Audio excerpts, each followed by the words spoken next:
आज आपण पुण्याच्या इतिहासातील एका अशा काळरात्रीबद्दल बोलणार आहोत, जिनं संपूर्ण शहराचा चेहरा-मोहराच बदलून टाकला आणि आजही त्या घटनेची आठवण काढली, की पुणेकरांच्या अंगावर शहारा येतो. ती तारीख होती 12 जुलै 1961.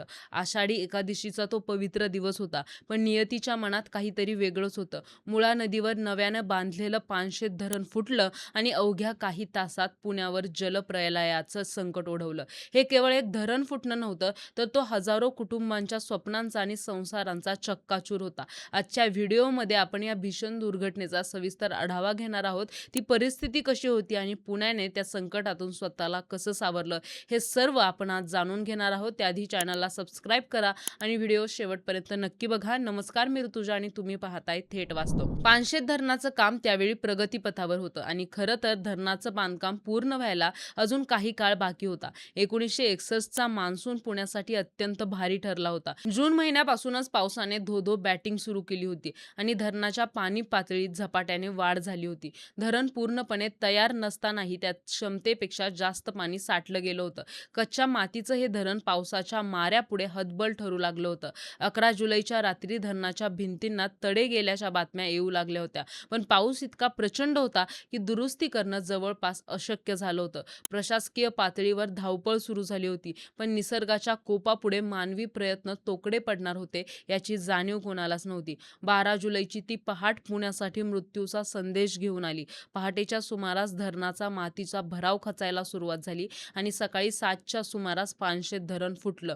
धरणातून सुटलेला तो पाण्याचा अवाढव्य लोंढा थेट पुण्याच्या दिशेनं निघाला. वाटेत जे काही येईल ते उद्ध्वस्त करत हे पाणी पुढं सरकत होतं. पानशेत नंतर खडकवासला धरणावरही या पाण्याचा प्रचंड दाब आला आणि शेवटी तेही धरण या प्रवाहाचा वेग सोसू शकलं नाही. आता मुळा आणि मुठा या दोन्ही नद्यांनी आपलं रौद्र रूप धारण केलं होतं.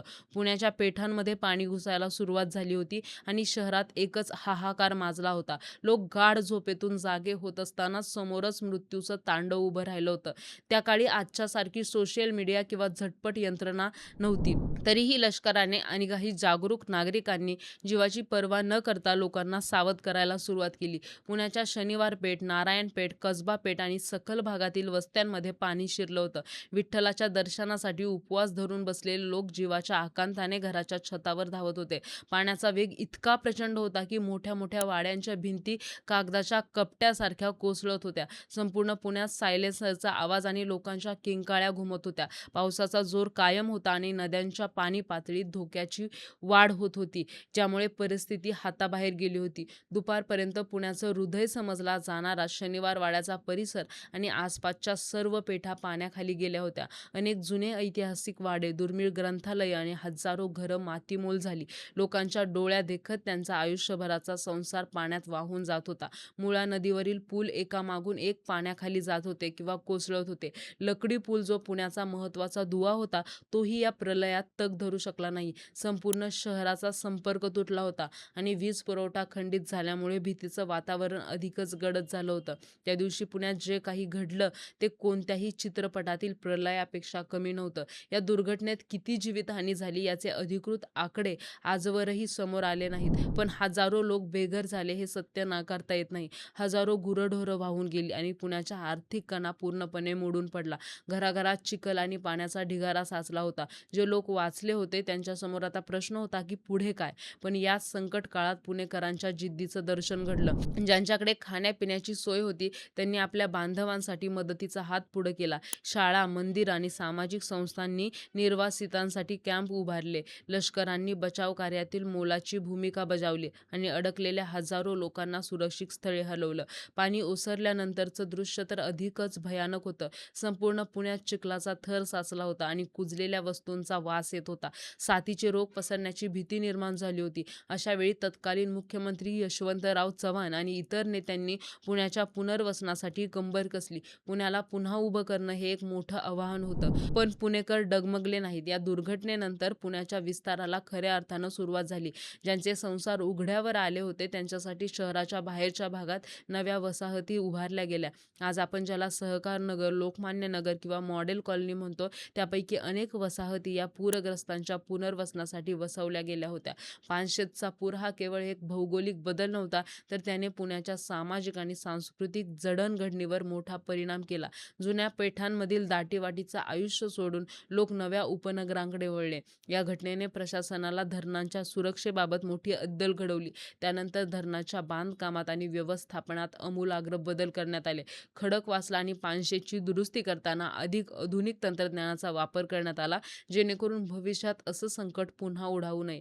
आजही 12 जुलै आला की पुण्यातल्या जुन्या पिढीतील लोकांच्या डोळ्यासमोर तो काळा दिवस उभा राहतो आणि त्यांच्या गप्पांमध्ये पानशेतच्या पुराच्या आठवणी निघतातच. या दुर्घटनेनंतर पुण्याच्या साहित्यात आणि कलेत या जखमा उमटल्या. अनेक लेखकांनी आणि कवींनी त्या काळच्या वेदना आपल्या लेखणीतून उतरवल्या.